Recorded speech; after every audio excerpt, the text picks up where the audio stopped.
enable you to engage an opposition leader and the one in government in a place where there is maandamano until there is none. You will win people. Some of them will say, jameni, tusifanye maandamano, tusiende police station. Huyu OCS wetu ni mzuri sana, hakuna haja kumharibu. This is a leader. It's because of your leadership you can avert a crisis in any locality. People will respect you and respect the work you do. Even those who are not supporting government, they will respect you as an OCS, and they will make your work easier in the locality where you operated because of your leadership skills. And leadership requires some level of honesty, where you tell someone to the face, mheshimiwa, sikubaliane na hii njia wewe unaenda, na si kwa ubaya, tuchunge nchi yetu. Na unajua wakati wewe unataka usaidizi, mimi nitakusaidia. Wewe hata wewe ukikuwa na insecurity issues here, I'm the one to take care of your people and your home. I'm not allowing you mheshimiwa to do 1 2 3. Anakuambia haya, fanya hivi, tukubalie basi tutembee tu 1 hour kwa hii barabara, alafu tuonekane, tupige picha, si twende. Then it becomes a win-win. Namwambia ukifanya hivyo, I will escort you. You do your thing, 1 hour, 2 hours, mwende nyumbani. I will not allow goons. That kind of engagement only takes someone who is a leader. You have to engage in leadership. You must. You know the difference between the police officer who has a wonderful relationship with the community and the one who does not is leadership. How can you go to a local community and you don't know anybody?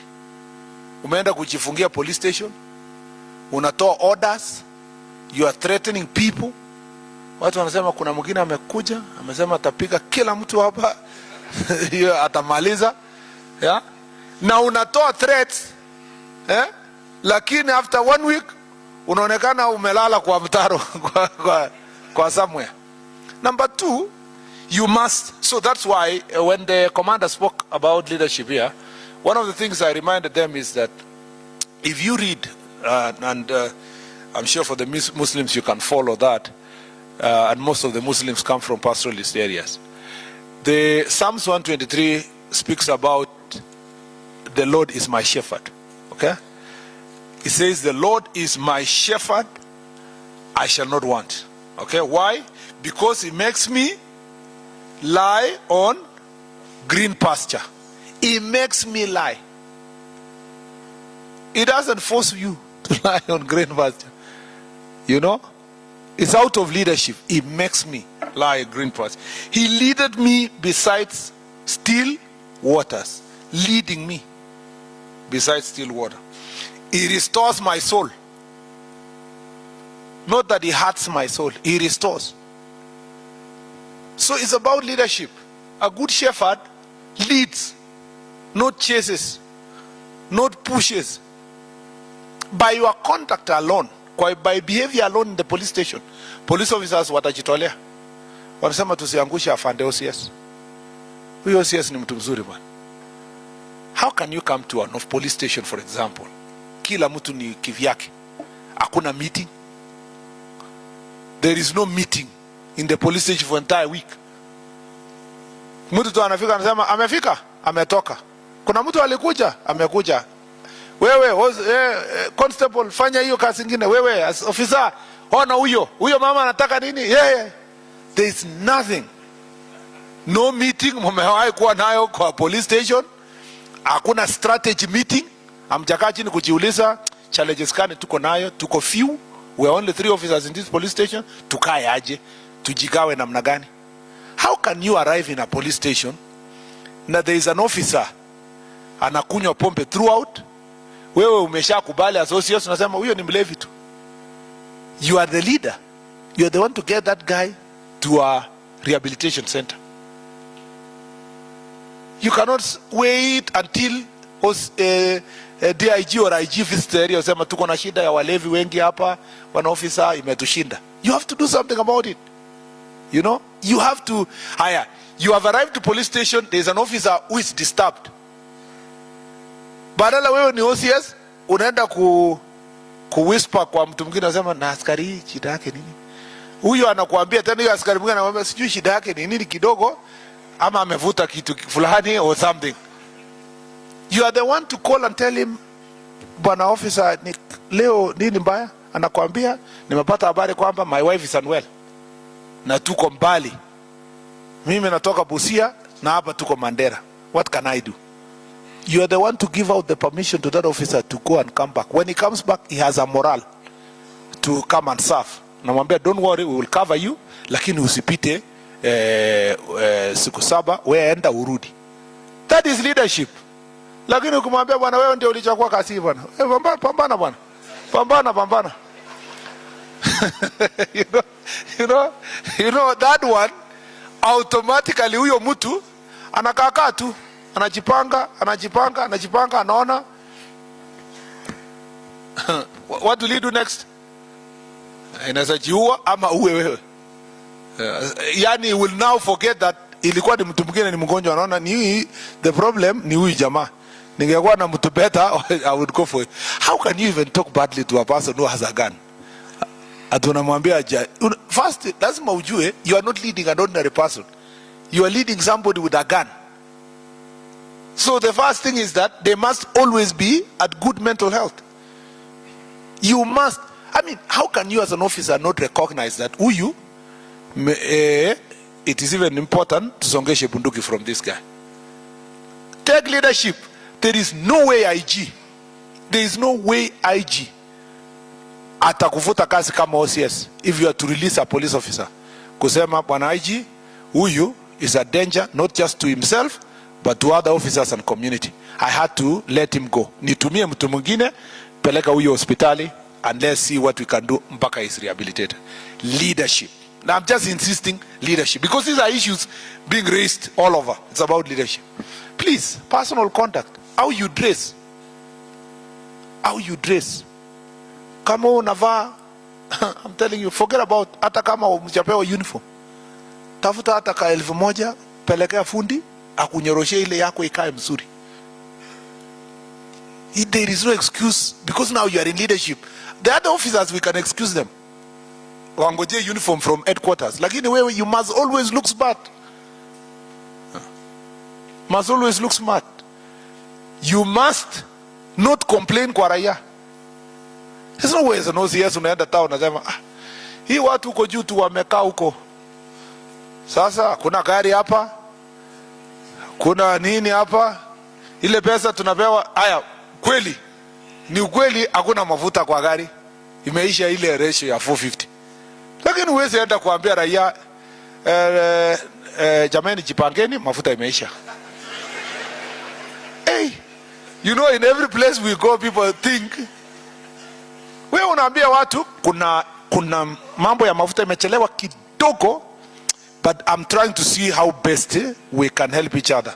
Ni shida tu ya kuchelewa, but let me see if I can get somebody. Utaona mtu local community wanasema hapana, sisi tunataka hata kuchanga mafuta 20. Hii operation must go on. You know, because of how you communicated. Unamwambia mtu hakuna mafuta nani, anaona gari kwa hapa, anaona huyu ofisa anataka shilingi ngapi because anafikiria ni bribe wewe unataka. It is true hakuna mafuta, but you should be telling them we have had a long operation, our ratio ya mafuta imeenda chini kidogo, but I'm communicating to Nairobi to see if we can improve. Anakuambia ile ya Nairobi ikikuja situweke hii yenye mimi niko nayo tusongange. This is leadership. It's the way how you lead it. Na kuna mambo mengine, kuna mambo mengine which unajua sasa, yes, hapa sio kanisa na siwezi kuambia wewe usikunywe kitu, lakini ukikunywa hadharani inajulikana bwana OCS ametembea ako hivi, kofia yake imeanguka, watu wanasema serikali imelala kwa mtaro sijui nini. Hakuna mtu atakurespect. If you have to do it, you have to do it in a dignified manner, in a designated place at a time where you can ini. Kuna officer atulienda Murang'a. Ama ilikuwa wapi? Yeah, I think it was a operational officer. Wakati sting operation imefanya usiku, akatokezea regional commander amefika, yeye mwenyewe anauliza, anasema what is the problem? Kwa sababu anakuja kama ati hao wamefanya nini? Alafu anasema Allah, hey, afande, you know. So you have to organize yourself. And then hii cases ya complaints ya kusema, sitaki kusema sana, lakini ya kusema we ni mtu mkubwa, askari amekuja na girlfriend yake anataka kufanya kuwa bibi yake, wewe pia unaangalia na jicho mbaya, it must come to an end. Yeah, because that has also been reported to be causes of some social problems because of this small working environment. So you have to lead by example. Let me just say so, that you must lead by example. That's leadership. Number two, you must, in discipline also, you must. Hata wewe sasa, na sitaki, unajua sitaki ku body shame anybody, lakini you must be fit. Must be fit.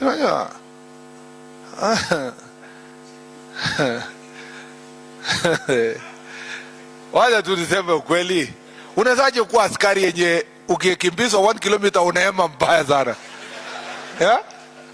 Unaema kabisa ni kama unaenda kabisa one way. Yeah? You must be fit. And fitness is just a bit of managing food, yeah? How you eat, na a bit of exercise. Yeah? Kuna watu huge kama Masengeli but they are fit. Yeah, unaona kweli ni kama anainua chuma. No, but the thing is, I'm very serious. You must also put something on your fitness. Ukae mtu fit. Kika hata kwa parade hivi unaheshimiwa. You must look even up to your own health to make sure that you are staying fit, you are jogging, you are running kidogo, nini, you know, you're getting something. I don't know. I wish I would spend the whole day with you, but these are some of the things that can make a big difference. And I'm telling you, small leadership issues, and lead with care. Angalia welfare ya watu yenye uliko nayo na the community. Interact with the society. Work with them. These problems we have at kuna vita between community and police station, it's just a leadership issue. If you're the OCS, how can you be OCS mwenye amechifungia police station? Go to local churches, hapo weddings, sijini. How do you collect your information if you are not part and parcel of interacting with the community? Yeah? Watu wakikuona wanaona, bwana OCS asante sana, OCS, oh yeah, unajua the place nini? Leave a legacy in that place. One day when you become the IG, or you become a regional commander or whatever, or you do something else in life, people will still remember the things you did in the locality where you were. And I know OCSs that are always remembered, and most of you are sitting here because of the work you have done. Please, I have said too much, and I've even forgotten that I need to leave. There are things that we are following up, and we will do so. There are a number of police stations that needs to be operationalized. So far, we have 1,200 and, you told me 1,277 police stations across the country. I am glad that in the recent past, in the Jukwaa la Usalama, there was complaints about most of the police stations not having AIs.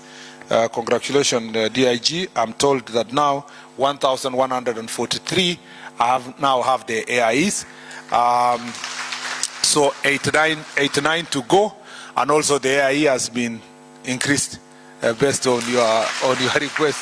Yeah, and progressively we will try to do so.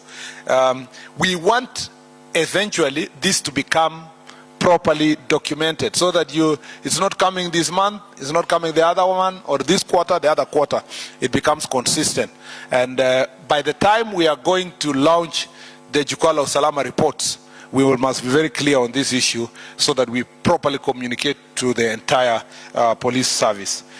We also have the issue of construction of police stations. I'm so ashamed, and as I have confessed even publicly, that even in my own locality the police station is very deplorable state. Yeah, and yet I was a senator, you see. So we are all working very hard now to catch up with having proper working police stations. The National Police Service has designed a full police station. We are costing it together with Public Works and School of TVET to get a very standard, reasonable cost. And His Excellency has agreed and told me that by the next supplementary budget, we will get some resources to start with maybe 300 police stations and then another one as we move on. And I'm also having an engagement with the CDF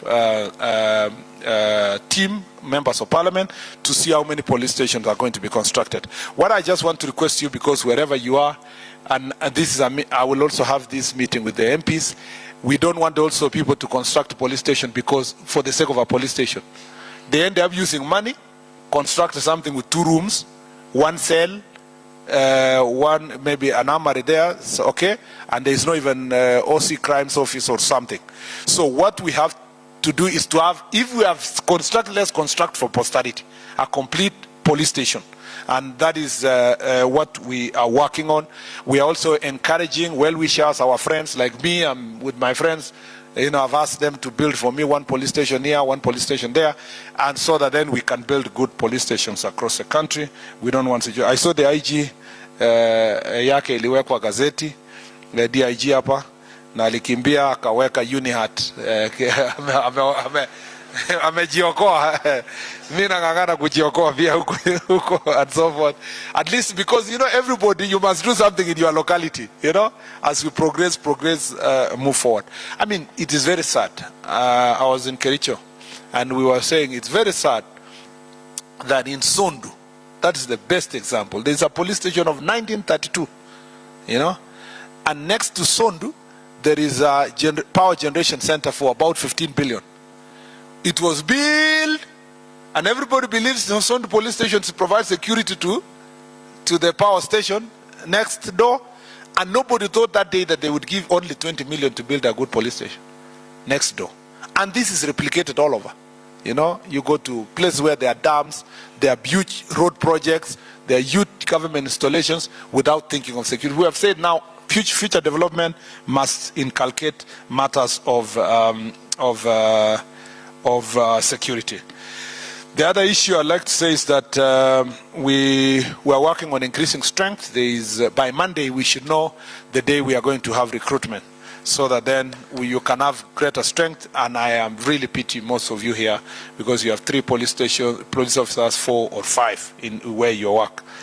And then we are working on the ICT. You remember I gave out the direction that police stations should be have CCTV, all of them. It's good for everybody. It's good for the police station. It's good for the citizens that are coming to ask for services. And I opine that for all newly constructed police stations, the spec should include installation of ICT equipment, so that both the CCTV and ICT equipment, computers, so that we can work together to have a complete police station. On the question of mobility, we are still working on negotiating on the leasing of vehicles, and the PS has been, I left him following up this week. I will get a brief next week with Treasury to see how far we have gone. On the question of uniforms, I'm sure that soon we will come back to you with the new uniform that you chose, and that we have said that we must be sensitive in the distribution of these uniforms across the police service and also the Ngao officers. What I have told the IG and DIG, it was from Jukwaa la Usalama, is that now future police uniform should include maternity dress for female police officers. Yeah. It is not, umesikia DIG? The future uniform must include maternity dress for female police officers. Thank you very much. And it is not, you know, just imagine that all the female police officers are recruited at 18, 19, 20, 21. So most of them are not even married. They are going to get married, they get children, and they have no uniform. That is, when they are expecting, they have a good uniform. And you know, if you buy for them a good uniform, they will wear when they're having their first child, the second, until the last one. You know, I'm not saying that one uniform. I'm saying, I mean, it will help them be able to wear over a certain period of time until, of course, you replace with another one and so forth. And can you imagine? Can you imagine? It has never been thought, yeah, that ACC. You remember we recruit ACCs as young people, you know. After chiefs, female chiefs and so forth, very few are recruited when they are very young. But ACCs and police officers are employed when they are young. Nobody has ever thought that their uniform should include a maternity dress, you know. So I have said this, Jukwaa la Usalama, because of Jukwaa la Usalama, I want to see myself the first maternity dress here, police officer, in the next few months. And then we will work on the promotion policy. It has to be now clear. How long can someone be a constable? You know, for how long can somebody be a corporal? And so forth until the final place. And that's why you've heard that, as we have agreed that if you have been, if you are 50 and above and you are still a constable, you should be promoted on merit now. And you know, if you have been a corporal for 15 years, you should be promoted on merit. But this is a stopgap measure. Now the real issue is that out of Jukwaa la Usalama, we want to have a standing policy as for how long shall a police officer stagnate in a particular rank, you know, and we must sort that issue so that somebody is not in one rank for the rest of their life. And then the relationship between the rank and the career progression, you know, there is also not just career progression but also remuneration. You can be a constable, but how can you move further up, you know, in terms of the scheme of service? The rank may be different, but the scheme of service must also resonate with the request that the people have said. And I'm very happy that Jukwaa has helped us think about these issues. So part of the output of the policy will be to deal with this issue. And finally, transfer policy. We now want to be clear that for how long can a police officer serve in an operational area, and when can you be transferred from one place to another, so that we have a ceiling. If it's 3 years, 3 years, 5 at maximum 5. Watu wanaenda police, niliambiwa jana huko Busia, kuna askari alienda huko, akakuwa amekaa hapo, ameoa mtoto ya hapo, amepata watoto yake hapo, wameenda ndio ile wanaenda university wakiwa hapo, nini college, high school wakiwa hapo. Hiyo ni mtu amekaa karibu 20 years in one police station. Yeah, that's not acceptable. We need to have a clear policy of how to transfer people from one corner to another. All these issues are part and parcel of our deliberations on Jukwaa. Congratulations on the training you've gone through. Please go and make a difference. I'm happy that from the previous conference, from previous training, people have gone and made a difference. The thing also that we have to think through, DIG, is reward scheme. There must be recognition of exemplary officers and leaders, and we must have our day every year where we come and reward people who have done well, sports, done well in leadership, done well in the best police station in the country, the what, so that we can motivate each other, you know, move forward. Unajua tunapigwa tu kwa mambo ya corruption, all these other issues, but there must also be recognition of those who do a good job. And I think I have said enough about corruption. Yeah, please, tusichukue kitu kidogo ama kitu kubwa. Yeah, let's just do our job. And also it starts with you. Officers wakijua OCS alienda na yake, satangangana also kutafuta yake. Yeah. Nilienda some place, nikaambia askari, nimewachia chai kidogo, so that akasema mwachiana mwachia nani, nikaambia